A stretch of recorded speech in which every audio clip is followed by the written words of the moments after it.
തലസ്ഥാനത്തെ കോട്ടൂരിൽ സ്ഥിതി ചെയ്യുന്ന ആന പുനരധിവാസ കേന്ദ്രത്തിലെ ആനക്കാഴ്ചകൾ ആനപ്രേമികൾക്ക് പുറമെ എല്ലാ പ്രായക്കാരെയും ഒരുപോലെ ആകർഷിക്കുമെന്നതിൽ തർക്കമില്ല. ഇന്ത്യയിലെ തന്നെ ആദ്യ ആന പുനരധിവാസ കേന്ദ്രവുമാണ് കാപ്പുകാട് സ്ഥിതി ചെയ്യുന്ന ഈ അന്തർദേശീയ നിലവാരത്തിലുള്ള ആന പുനരധിവാസ കേന്ദ്രം. തിരുവനന്തപുരത്ത് നിന്ന് 35 കിലോമീറ്റർ മാറിയാണ് ഈ പുനരധിവാസ കേന്ദ്രം സ്ഥിതി ചെയ്യുന്നത്. നമ്മളിപ്പോ കോട്ടൂര് കാപ്പുകാട് ആന പരിപാലന കേന്ദ്രത്തിലാണ് നിൽക്കുന്നത്. കോട്ടൂർ ഇക്കോ ടൂറിസം കൂടെ പ്രവർത്തിക്കുന്ന ഒരു സ്ഥലമാണ്. തിരുവനന്തപുരം വനം വന്യജീവി വകുപ്പിന്റെ കീഴിലാണ് ഈ ഒരു സ്ഥാപനം പ്രവർത്തിക്കുന്നത്. ഇവിടെ 15 ആനകളാണ് നമുക്കുള്ളത്. അതിൽ കാപ്പുകാട് തന്നെ 13 പേരുണ്ട്.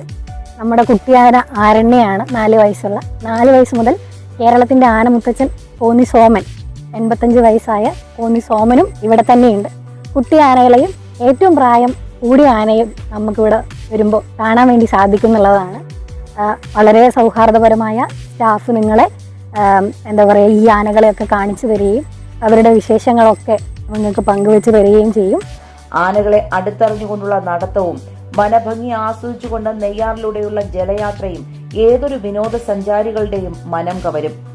തലസ്ഥാനത്തെ വിവിധ ജില്ലകളിൽ നിന്ന് ലഭിച്ച 15 ആനകളെയാണ് ഇവിടെ സ്വാഭാവിക ആവാസ വ്യവസ്ഥയിൽ കഴിയുന്നത്. 4 വയസ്സുള്ള ആരണ്യ മുതൽ 85 വയസ്സുള്ള ഏഷ്യയിലെ തന്നെ ഏറ്റവും പ്രായം കൂടിയ ആനകളിലൊന്നായ സോമനും ഇവിടെ സന്ദർശകർക്ക് കൗതുക കാഴ്ച പകർന്നു നൽകുന്നു. കേരളത്തിന്റെ ഓൾമോസ്റ്റ് എല്ലാ ജില്ലകളിൽ നിന്നും തന്നെ നമുക്കിവിടെ ആനകളുണ്ട്.